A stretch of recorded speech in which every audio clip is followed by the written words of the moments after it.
You're at Mount Trashmore in Virginia Beach. It's a mountain made out of trash. A couple mountains made out of trash. As you can see, there's a big play park. It's changed considerably over the years. It used to be made out of wood and labyrinthine.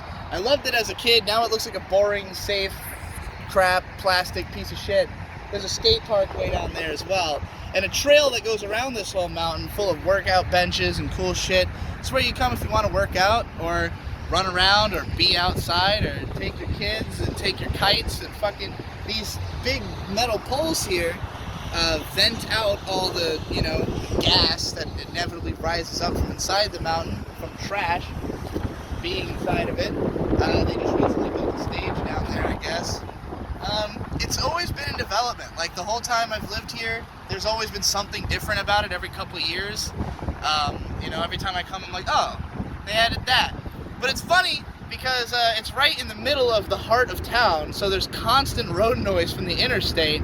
I wouldn't really call it a peaceful place so much as just if you want to go outside, why not here? I filmed a bunch of music videos here, done a bunch of shit here. It's a good spot, unique to Virginia. Check it out if you're in town.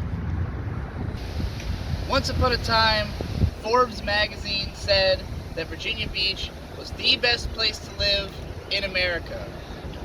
They had the highest standard of living in terms of low crime, high education, great credit score. Just overall, the happiness of people here is very high. And all that kind of stuff, you can easily underestimate the impact that it would have on you personally, just to live in a place that is easy to get around, and where people feel good all the time, and where people greet you with a smile, and they've just got lots of hospitality. And it's regular people. It's not a rich area necessarily. There's rich places. Pharrell lives here. He's got a mansion.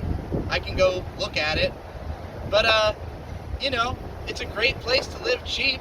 It's not expensive. And when you've lived in other places, when you've lived in these dense cities in the north where it's cold and people are just upset all the time, and people are dour and they're overworked and they just seem like they don't want to be at their job, then you come down to the south and everywhere you go, everybody's like, oh, welcome, how are you doing? Do you feel, how's your day? You're like, wow, this is soothing. It's soothing to your soul. And I just think more people need to consider the possibility of leaving the city, of even if you don't necessarily move out, you should go down to places like this and just see what it's like to live without a rat race, without the constant sight of things like the vessel that'll be talked about in the same video by Kobold. There's nothing in Virginia Beach that makes you feel like unwanted. You come here and there's people from all walks of life. It's a military town, so people from all over the world end up here. It feels like anybody is welcome and anybody can have a good time. And I wish more cities were like this, honestly, because I tried to live in other places, but this one's really good. Good. Okay, response to DigiBro. I think more people should move to New York. I think more people should move to Brooklyn. Are there problems in the city? Yes. But there's solutions too. New York, the rent is too high for me to live there and to build out a thing. But I got a great group of friends down there. I got slashed with a box cutter, but I survived, and now I've got a cool scar. And as they say, wounds heal, chicks dig scars, and I don't know, there's a third part to it. But New York is a giant moldering pile of various phases of civilization that have all been there's the period where it raises up and it's brand new and very expensive and everybody's overawed by it, and then it falls into disrepair, and the next thing you know, somebody's selling you a Chinese knockoff of a Marlboro for 50 cents at a fucking bodega right in the center of the thing. The city is a big, greasy, screaming engine of human civilization. It's beautiful, it's stressful, it's hard to keep up with, but there ain't no place like it. Brooklyn Zoo, motherfucker. got gold shoes. My friend Nakoshi found these for me in the garbage, and like everything I wear, because I've had very little money for the last few years, very little money.